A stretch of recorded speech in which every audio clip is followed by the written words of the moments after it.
नमस्कार, एकेटी न्यूज में आपका स्वागत है। मैं हूं रितिका श्रीवास्तव। रुक करते इस वक्त की बड़ी खबर की ओर। सपा के वरिष्ठ नेता और पूर्व विदेश मंत्री सलीम इकबाल शेरवानी ने जामा मस्जिद हरि मंदिर केस को लेकर भाजपा पर तीखा हमला बोला है। संभल के गुन्नौर में आयोजित कार्यक्रम में पहुंचे शेरवानी ने इस मामले को नफरत फैलाने वाला करार दिया और कहा कि भाजपा को बार बार इसी प्रकार के मुद्दों के सहारे जनता को गुमराह करने की आदत हो गई है। इसके साथ ही उन्होंने कहा कि देश में मस्जिदों के नीचे मंदिर होने के जो दावे किए जा रहे हैं वे भाजपा का राजनीतिक एजेंडा है। उन्होंने आरोप लगाया कि भाजपा बीते 10 से 12 वर्षों से इसी प्रकार की नफरत की राजनीति से फायदा उठा रही है, लेकिन अब जनता को विकास चाहिए, न कि धार्मिक उन्माद। पूर्व केंद्रीय मंत्री ने यह भी कहा कि समाजवादी पार्टी हमेशा से विकास की राजनीति में विश्वास रखती आई है और उनके पास देश को आगे बढ़ाने की सोच और ताकत है। उन्होंने भाजपा को सलाह दी कि अब समय आ गया है कि वह भी नफरत छोड़कर विकास की बात करे ताकि देश एकता और शांति के रास्ते पर आगे बढ़ सके।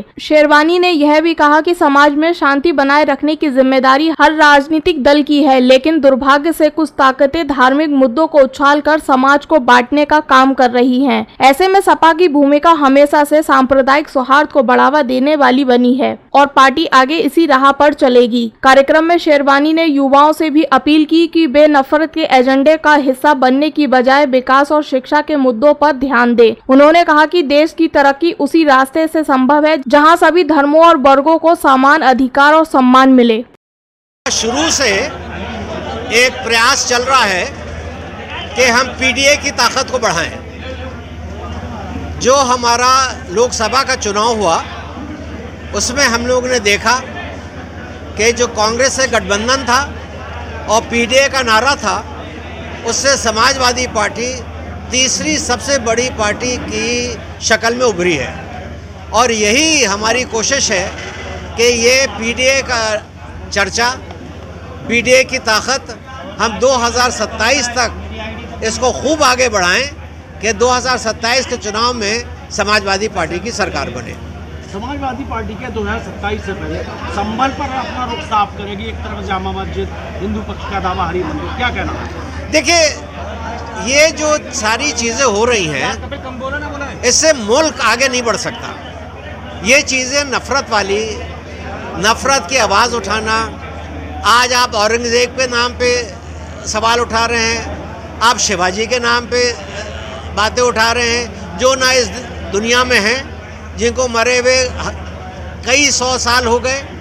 अरे आपको अगर राजनीति करनी है तो विकास के ऊपर कीजिए, महंगाई के ऊपर कीजिए, बेरोजगारी के ऊपर कीजिए। इस तरह की भावना जो ये लोग भड़काते हैं, इससे इनको वक्ती फ़ायदा मिलता है और मिला इनको 10-12 साल इनको फ़ायदा मिला।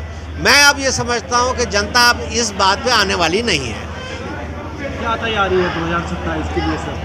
पीडीए फार्मूला है समाजवादी पार्टी का उत्तर प्रदेश। देखिए, समाजवादी पार्टी के पास बहुत बड़ी ताकत है। समाजवादी पार्टी के पास विकास है।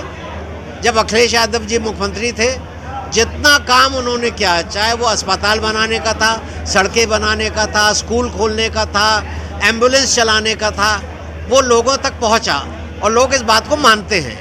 हम उसी विकास के नाम पे और पीडीए के नाम पे अपनी ताकत को आगे बढ़ाएंगे। बीजेपी के मुस्लिम नेता जमाल सिद्दीकी आज यहाँ पर आए थे, संभल में कल पहुँचे थे। उन्होंने कहा था मस्जिदों के नीचे तमाम सारे मंदिर हैं। क्या समाजवादी पार्टी ये तो भारतीय जनता पार्टी का एजेंडा है ही।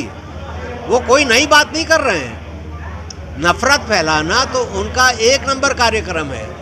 किसी ने बहुत मजाक में एक बात कही थी कि जब बीजेपी चुनाव हार रही थी तो बहुत परेशानी थी, और ये मजाक की बात है। तो अमित शाह जी बोले, भाई क्या करना चाहिए मोदी जी? उन्होंने कहा एक नारा दे दो, हिंदू खतरे में। तो ये तो उनकी चाल है, ये तो उनका हर दफ़ा का पैगाम है और हमें इसके खिलाफ आवाज़ उठानी, और जनता इसको समझ गई है। अब बदायूं से 5 बार सांसद रहे हैं, बदायूं से 5 बार सांसद रहे हैं, अब आए हैं कार्यक्रम किया, कितना प्यार मिल रहा है? भाई मुझे हमेशा प्यार मिला है। मुझे इतना प्यार मिला है कि मेरी बदायूं के लोगों ने सिर्फ देश में नहीं विदेश में मेरी पहचान बनाई। मैं विदेश मंत्री बना, स्वास्थ्य मंत्री बना, ये सिर्फ बदायूं के लोगों की देन है मेरी पहचान बनाने में। तो उनका प्यार मैं ज़िंदगी भर नहीं भूल सकता। और जैसा भी मैं हूँ, जो भी मेरी ताकत है, मैं सेवा करता रहूँगा। अगर यहाँ से सांसद बनते हैं आप आने वाली टाइम में, तो बदायूं के लिए क्या एक और इंडस्ट्री के लिए मांग करेंगे? जैसे कि देखिए, मेरे पास जो कमांड मेरे बेटे ने संभाली, अद्वैत यादव, ये मुझसे कहीं ज़्यादा काम करेगा।